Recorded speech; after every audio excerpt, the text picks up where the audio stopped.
Hello, everyone. Hope you're doing well. It's been a bit of a while since last we talked,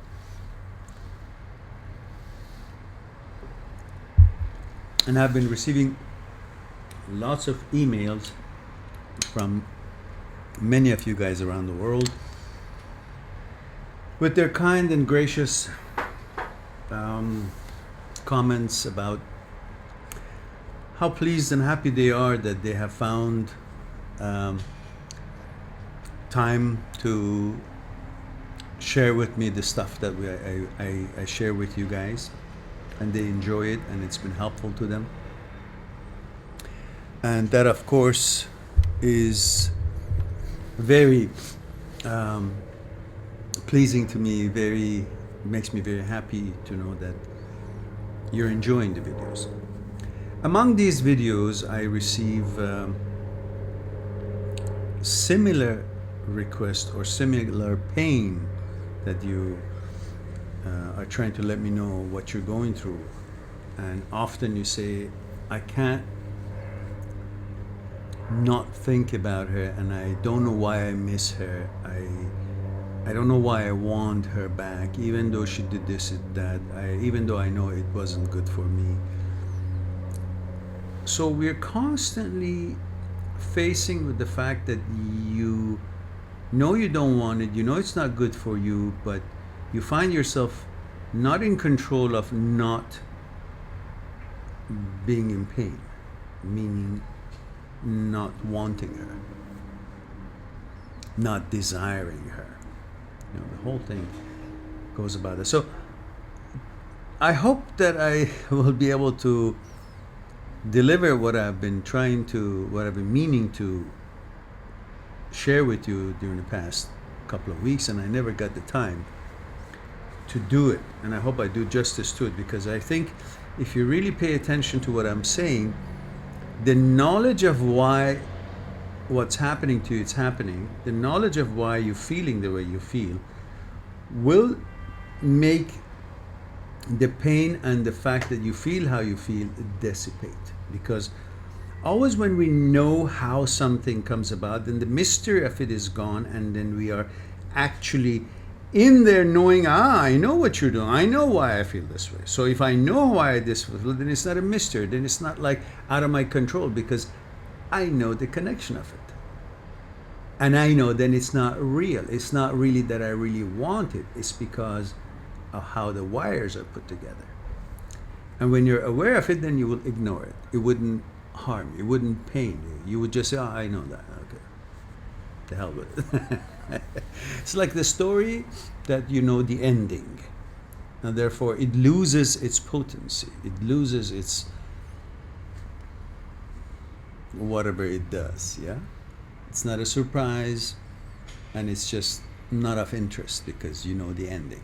So what I'm trying to do today is to let you know why, and on top of all the other ways that I've let you know already why you miss your girlfriend, or the other way around, this particular segment may actually put everything together for you to the point that you actually feel you have enough knowledge to not to be bamboozled by this emotion or this feeling or this missing or this desire of wanting her and all that. So let's get to it.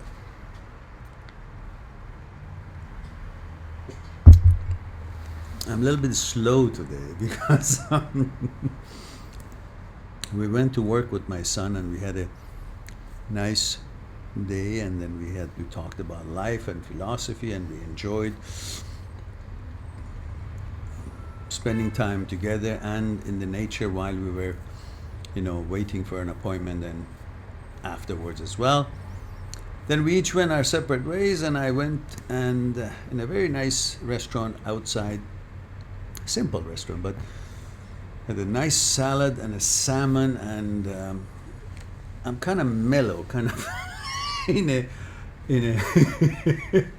you know how you feel after lunch, you feel kind of heavy, you want to take a nap. So if I'm too subdued, enjoy it because I'm not usually this calm. I'm talking with lots of energy.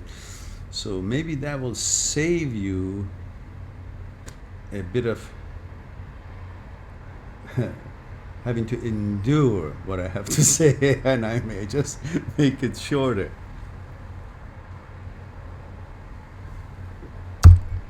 However, we must focus on what we are trying to deliver. Look,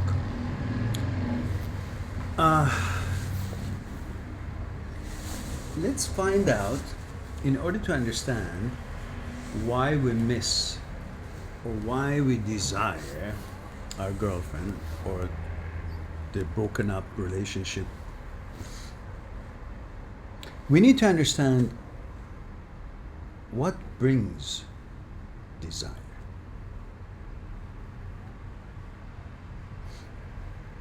Now, I'm going to make this short. This is a long lecture. This is a long explanation, as many things are dependent and connected to it.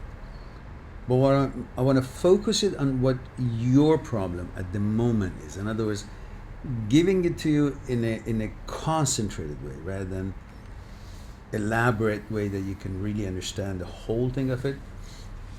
Maybe I will have a next book which I will eventually hopefully write, and then I will elaborate in this part.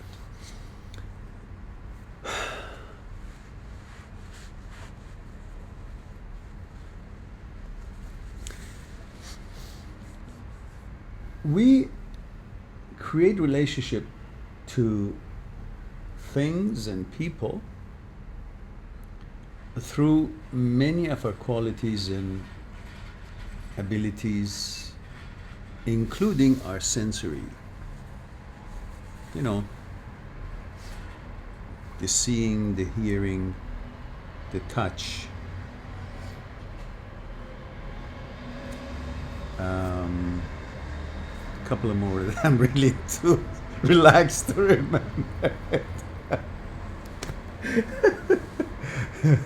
What is it? The touch, the feeling, the seeing, the hearing, the tasting, the seeing. Well, I said the seeing, right?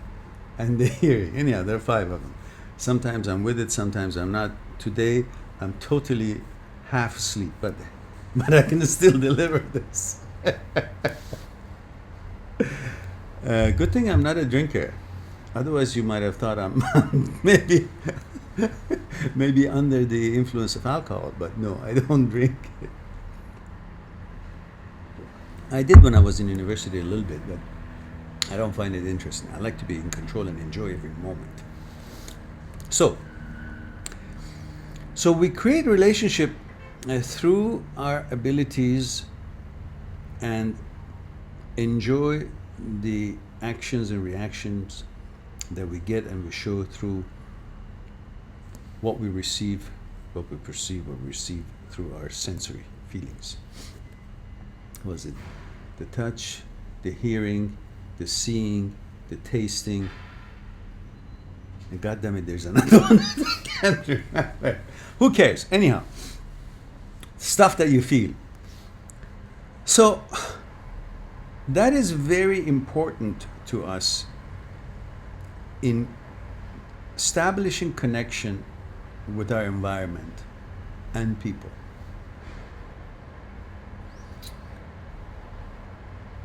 In the case of desire, you see something,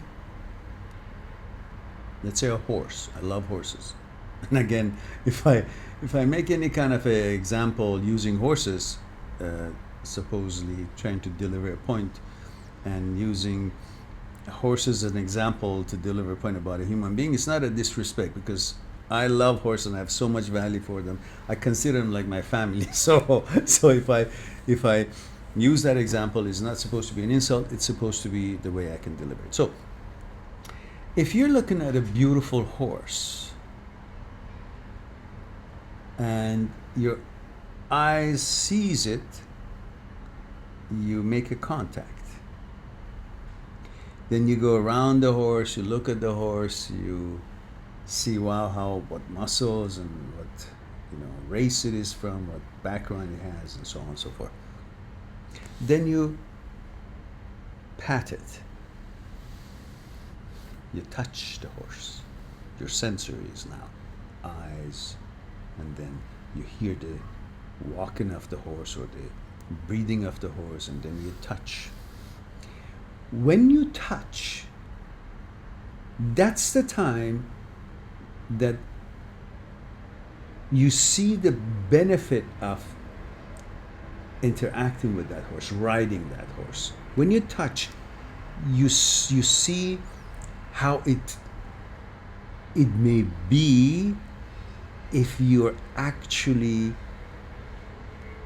riding the horse. You see yourself with the horse. The touch will bring you. Once that happens, your thoughts, your mind creates an image. The image of seeing yourself on the horse, seeing yourself galloping, dressage, show jumping, training, just enjoying the moment and life with the horse. But until you touched, it was a beautiful horse and not much to it. But when you went closer and you touched, that touch, sense of touch, created your mind, helped your mind, motivated your mind to create an image.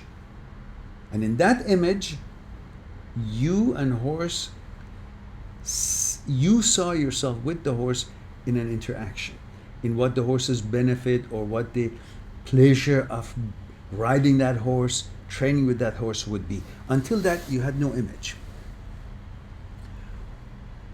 Or imagine a car, a beautiful car that you see. You see the car, your eyes connect, and then you go close, you go around it, you check inside, interior, how it's put together, and then you look at the engine, and then you touch the body or touch the engine or sit behind the wheel and you touch.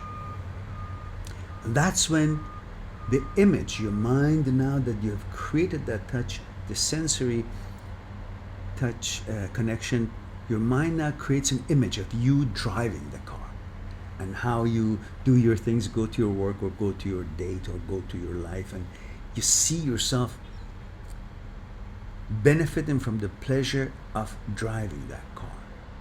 That image is created once you have this touch coming into, in addition to the effect and contribution of other sensories that have been helping you to weigh out this car or size up this car or look at this car. The image creates, and then once the image it creates, the desire is born. Until you touch, until you have that physical connection, there is no desire. You see the car is beautiful, wonderful, okay, it passes by, or all okay. But the magical thing happens when you touch, when you sit in the car, when you ride that horse, when you come in connection with its being, whether it's a living being or not living being, through the touch. And the living being, of course, is a different level of connection. But once that touch, once that connection happens, the image in your mind of you and that horse, that car, that thing, that relationship takes a shape, takes an image, is represented by an image in your mind now. And that image, once that image is created, desire is created. You want it now. You want to go further, to see yourself in it, actually experience what the image has now is suggesting or make you feel like.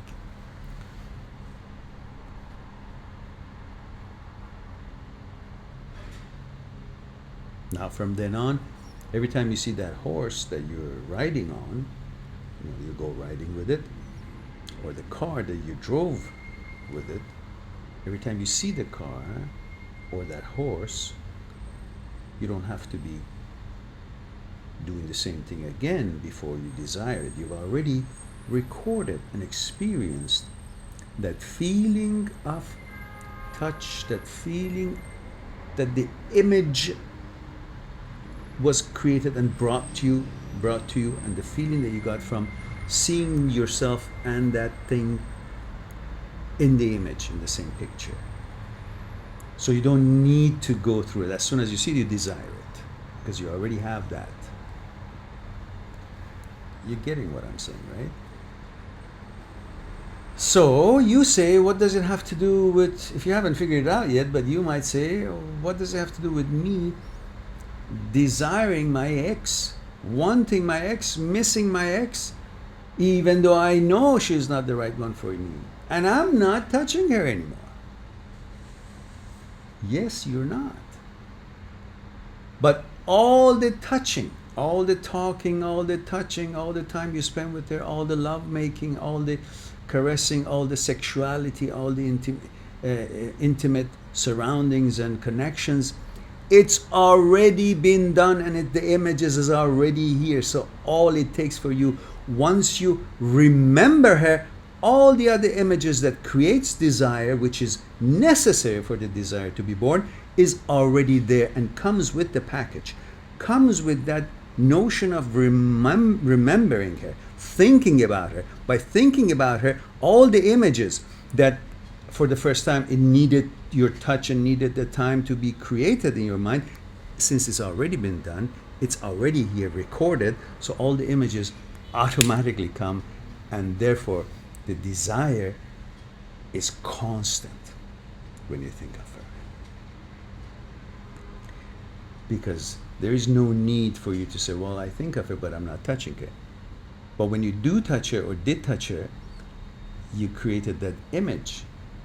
And then the experiences you had after the image was created, because the desire was created, all those experiences are already here. So now you think of her, all those experiences and the images and the touch and the feelings already comes to mind. The images are created, and you desire her again, because all those images are already there. So you're doomed to miss her, or doomed to desire her, because all the ingredients is necessary for desire to form, for the image to form, therefore desire to form, is already here.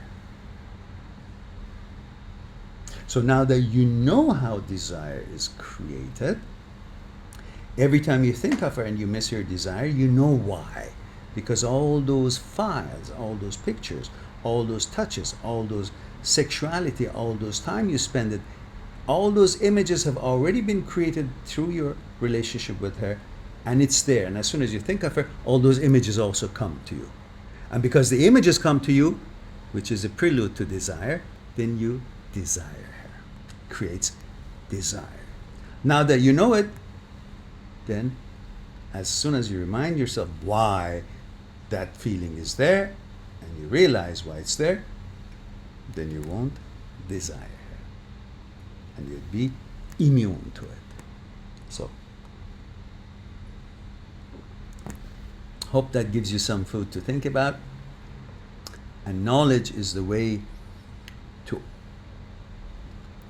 open up secrets and mysteries. And when there is no mystery and you know how it's formed, it loses its potency, and you'll be freer than before. Hope you enjoyed this little talk, and I'll talk to you soon.